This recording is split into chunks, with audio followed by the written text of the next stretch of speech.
Let's jump right into this explainer because we're looking at something absolutely wild today. It's like a giant puzzle. How does one foundational document, the US Constitution, spawn so many completely different realities? We're going to trace this journey from the strict, orthodox bedrock of traditional law all the way out to these deeply alternative, esoteric histories that just completely flip the American legal landscape on its head. It really shows you how flexible a text can be, depending entirely on who's reading it. All right, let's get into it. So here is our roadmap for today. First up, the supreme law. Then we hit constitutional divergence, followed by esoteric symbols and seals. After that, we'll dive into the Moorish nation narrative, and we'll wrap up with sovereign legal interpretations. Let's keep moving.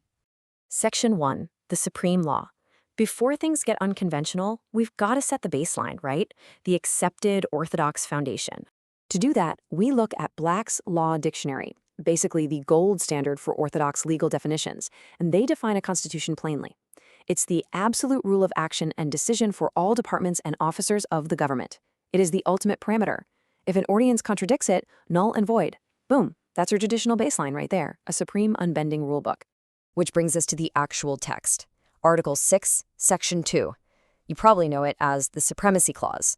It literally declares that the Constitution shall be the supreme law of the land. Now here's the kicker. Almost all the alternative sources we're going to look at today, no matter their ideology or background, cite this exact text. They all agree there is a supreme law. Where they go completely off script is in who it applies to and what it actually means in practice. Section 2, Constitutional Divergence. And, we don't even have to look at modern movements to see this happening. Historical offshoots were doing this right out of the gate. Look at this comparison. When you put the preamble of the U.S. Constitution right next to the Confederate Constitution of 1861, the divergence is crystal clear. The Confederacy took that original framework and explicitly added the phrase, invoking the favor and guidance of Almighty God. So right there, they fundamentally shifted the secular tone of the original text, injecting a very specific religious framing directly into the highest law of their breakaway government. And they didn't stop at the preamble. The Confederate Constitution made some incredibly jarring, concrete modifications. They explicitly protected property in Negro slaves in their territories, while at the same time, and this is an interesting historical footnote, forbidding the foreign slave trade from non-slaveholding countries. They also tweaked executive power, giving the president a single 6-year term instead of a renewable 4-year one. So what you're seeing is a splinter society taking the exact format of the original document, but completely warping its legal reality to protect and perpetuate slavery. Okay, moving to Section 3, esoteric symbols and seals. This is where standard history starts bleeding into some truly fascinating mystical narratives. To get it, we need to decode some familiar symbols. We see the $1 bill all the time, right? And the Great Seal of the United States. Well, the Founding Fathers baked some distinctly Egyptian symbols into that seal, most famously the Great Pyramid. Now, according to the alternative sources we're examining, this was absolutely not just for aesthetics. They argue that the pyramid, specifically with that separated capstone, creates an esoteric link between the US and ancient Egyptian mysticism.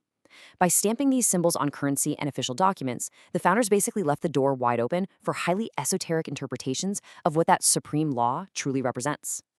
And then there's the number 13. Now, traditional history says, 13 original colonies, simple. But alternative and Moorish texts, they read this entirely differently. Look at the Great Seal. You've got 13 stars above the eagle, 13 letters in E pluribus unum, 13 layers of stone in that pyramid, 13 olive leaves, and 13 berries. In these esoteric frameworks, 13 isn't about colonies, it's an occult number. It represents regeneration, transformation, and 12 magnetic zodiac influences revolving around a center point. It is a completely different historical reality, supposedly hiding right in plain sight. Section 4, the Moorish nation narrative. Taking those esoteric ideas even further, let's explore a highly detailed alternative history that completely rewrites the origins of the U.S. government. So, according to texts from Moorish science groups, the federal government wasn't just founded by guys in powdered wigs. They claim its foundation was laid in 1795 by a Moorish master astrologer and mathematician known as Big Ben B. Yep, Big Ben B. The source material actually credits him with coining the phrase, "In God we trust." Why? To instill moral discipline and swap out the fear of dictatorial priesthoods for an understanding of universal spirituality. In this specific narrative, the true roots of American governance are deeply Islamic, Moorish, and tied directly to astrology. And they back this up with what they call mathematical proof, specifically focusing on the number 9.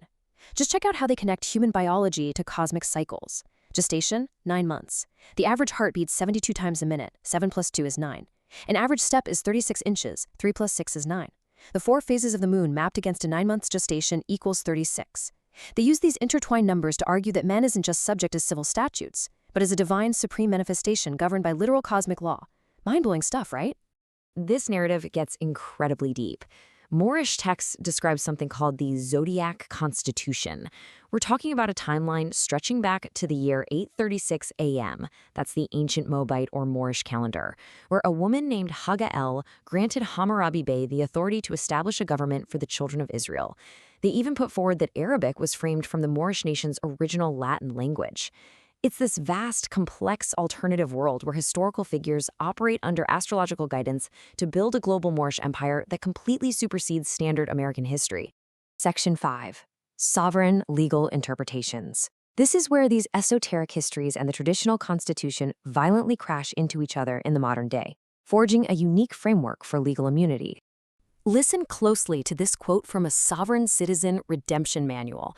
It says, "The authority of the Constitution is grounded upon the absolute God-given free agency of each individual."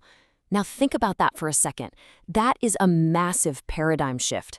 In Orthodox law, the Constitution empowers and limits the government. But for sovereign groups, they view the Constitution as the absolute property of the individual.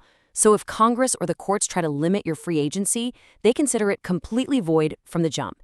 It's the belief in divine rights that no modern earthly statute can even touch. So, how do they actually use this in real life? Well, they blend a bunch of wildly diverse legal concepts into this sort of customized shield. They'll cite English common law and the Magna Charta from 1215, claiming those overrule local laws. They argue their unalienable rights trump any standard municipal statute. Plus, they heavily rely on the Uniform Commercial Code, the UCC, and international treaties like the 1786 Treaty of Peace and Friendship with Morocco, or even that Zodiac Constitution we just talked about. They claim these treaties preempt standard U.S. law, effectively granting them absolute sovereignty and total immunity from standard government jurisdiction. Which brings us to the big question I want to leave you with today. How does a single foundational document create so many completely different historical, legal, and spiritual realities for different communities? I mean, from the orthodox rulings of the Supreme Court to the tragic warping of the text by the Confederacy, all the way to the astrological courts of the Moorish nation and today's sovereign citizens, the supreme law of the land is clearly in the eye of the beholder. Thanks so much for hanging out with me on this explainer today, and I absolutely encourage you to keep questioning the structures and the texts that govern our reality. See you next time.